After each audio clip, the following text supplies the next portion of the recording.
5-0, another gritty win. Just talk about how you're feeling. I mean, it feels great.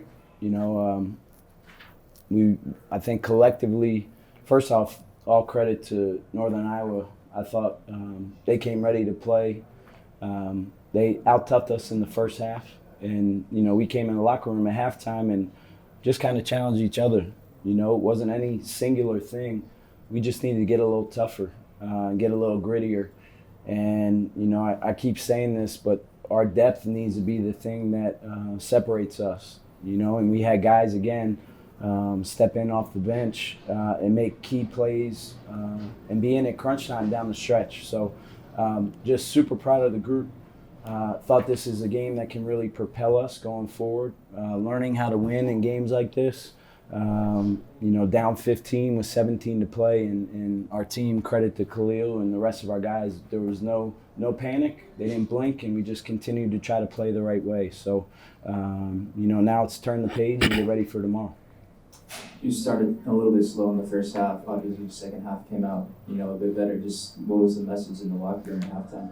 No, like I said, it wasn't any singular thing. You know, I thought we just collectively as a group, we just needed to play a little bit harder.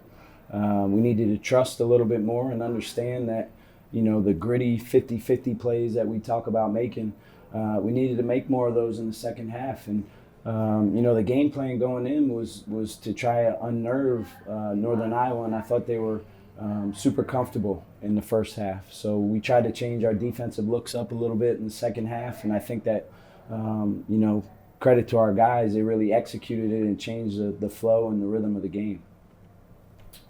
24 points from the guy sitting next to you. Just talk about what he brings as a leader. He's an absolute warrior.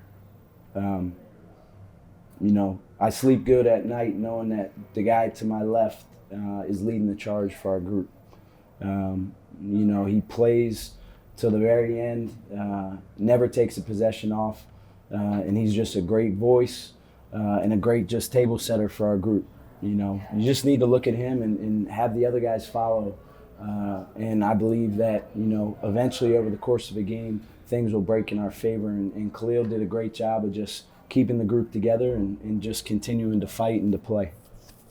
Khalil, you had a tough bucket at the end that put USF on top. Just what was your mentality throughout, you know, a war like that? Just get the bucket. We needed it. A couple of possessions before that, I had a fast break and I almost turned the ball over. So I was just trying to make sure I just went up and tried to get a bucket. Not more so focus on getting fouled, but just putting the ball in the hoop.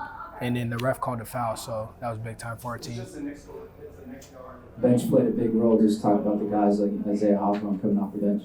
I'll let Khalil take that one. No, that's big time. Like Coach said, in the locker room, we talked about how our bench outscored their bench 25-4, so that's huge for us. Just using our depth every game and just showing that every guy on our team can come in and be a huge help to our team, whether it's energy, whether it's rebounding, whether it's scoring. And those guys really stepped up today, so that was big time for us to get the win.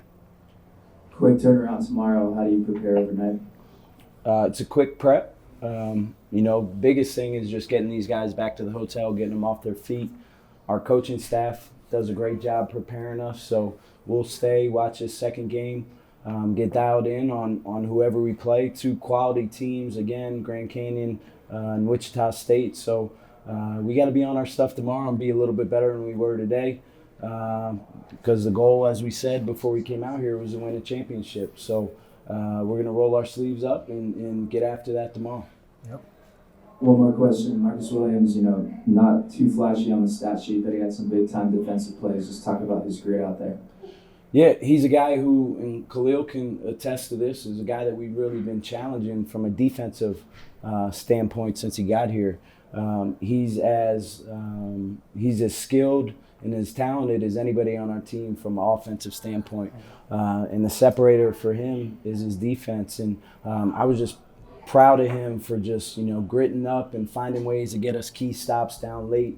He's super competitive, and he's made a lot of strides since coming here. And proud of him and proud of our whole team. I mean, that was a team win. That wasn't any singular guy doing anything to impact that game. That was a team effort, and that's something that we need to kind of hang our hat on as a program moving forward.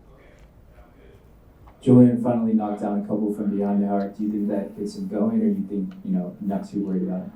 Yeah, I mean, we all anticipate and expect Julian to make shots, but I told him before he came out here, that's not why he plays. Julian can affect the game in a lot of different ways. He's not just a shooter. He's a guy who can make plays for others off the bounce. He can defend his position. He can rebound. And really, for him to just focus on the other side of the game, I think kind of settled him down a little bit, and happy to see him kind of find his rhythm shooting the ball, and that's what we expect going forward. Khalil, another big performance from Zane, his second straight double-double, just obviously back in his hometown. Talk about what he brings to you guys. Oh, that's the Buffalo. We need him to come in and just be himself, shoot threes, rebound, just get us extra possessions and things like that. And, these last few games, he's been getting it going and really doing his job at a high level, so we just need him to keep going.